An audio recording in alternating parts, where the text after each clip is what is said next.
Welcome to the channel. Today what we're doing is we're building a vertical storage in regards to a dust separator, adding a shop vac with some ducting into it, just so it decreases the footprint that takes place here in the shop. Please follow along, check how we do it. Okay, for this, what you need to do is you need to find the outermost portion. You're gonna need what is a framing square and a 12-inch speed square, which works best for me.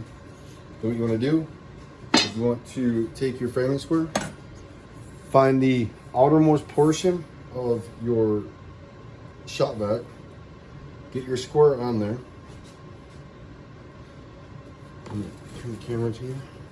And then you take your speed square and do the same thing on the other side. And then that mark, which I'm looking about 19 and an eighth. And now we have our circumference. We're gonna measure the height of our shop vac. So again, take your framing square, put it at the top of your shop vac here. It doesn't have to be perfect. We want to get as level as you possibly can. Take your tape measure so you can reference point and get your absolute perfect height, or close to it, I would say. A lot of times you can just eyeball it. I usually just eyeball and go a little heavy just on the safe side so you get some room to move it in and out. So I'm looking at 24 and a half. We'll run up to 25 with that.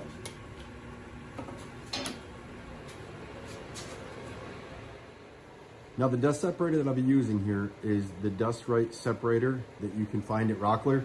When I bought it a couple years ago, it's worked great. It definitely prolongs the life of your filter, and I would definitely highly recommend it. If you have any questions, please leave the comments. Let's move on. Now, for the height of the dust separator, it's not needed due to the fact that it will be at the top of our stackable, so there's no need to find the height of it. The circumference, we can go ahead and check the circumference of it and make sure that it's not greater than the circumference of the shop vac. I've already done so off camera, and we are good to go in that aspect. Now, the Dust Right separator comes with little wheels. So I go and took the wheels off just so it decreased the overall height of the apparatus once it's complete. Go ahead and save your wheels in case down the road you ever want to change it up. You always have those. And let me tell you, taking them out is a pain in the butt. A lot easier putting them in than taking them out.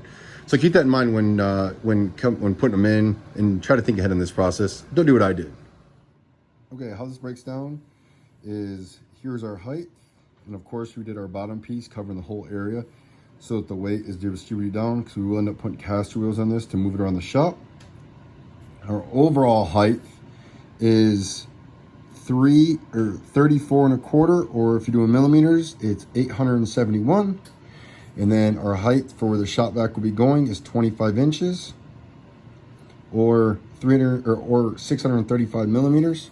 So I have my measurements over here. I put them in millimeters since what I've been switching to, but I will do it in inches at the end just to break down, so anybody who wants to rebuild this again. And then here at the top, since I'm working with 18 millimeter plywood, the overall height from the top of that, where my dust separator will be going, will be 7 7/8 or 200 millimeters. And then the overall width of this is 20 and 11/16 in standard measurements, or 525 millimeters. And then the depth of all this, so the overall depth of it will be 489 millimeters. So the depth, so you can see it's literally only taking up in inches. It's taking up a 20 and 11/16 by 19 and a quarter footprint, which will extremely alleviate from a lot of the shop space and help with the organizational purpose. Now we're gonna move into our cut list, which we already demonstrated in the SketchUp that I showed you. It's a quick throw together. I'm still getting familiar with the SketchUp, but you can see technically we have 4 parts we got to cut out of some plywood, and then the back will just be some 1/2 inch ply.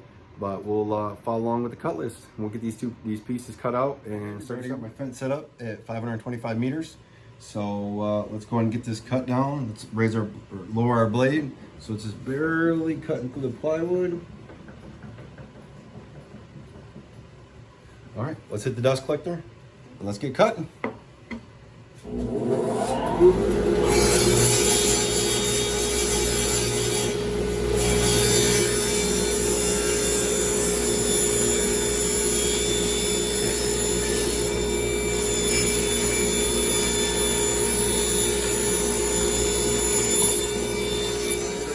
cut my first piece at 525 meters, which is also 20 and 11/16 wide, since mostly every other cut we're gonna be making is our depth, which is 489 meters.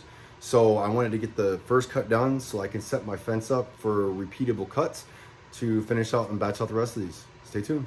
I'll cut the rest of them off camera just because I don't want to repeat the same cut list over and over again because it kind of gets boring. So what we have here is our 4 pieces. We have our 2 sides. We have our base, which is this one right here. And we have our shelf. And then what we'll do is I'll dig in my scrap bin over there and find me a piece for the back, which will probably be about 1/2 inch just to hold up the rigidity. So what we're going to end up doing is the method of putting it together will be just a butt joint with countersink screws. Let's get started. What I'm going to do here to hold these all together is I picked up these corner clamps from Rockler. Hold the 3/4 ply, which I know this isn't perfectly 3/4, but it holds it pretty well in position for you to go through and screw your pot or to countersink all your screws. But this is just good, gives you like a third hand. So definitely highly recommend it. Go ahead. Make sure it's all nice and flush to one another here. Grab our drill.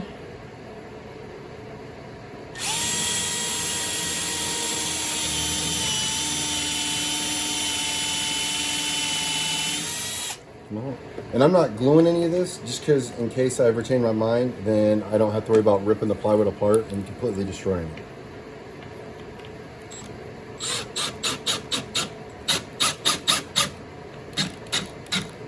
Find your center.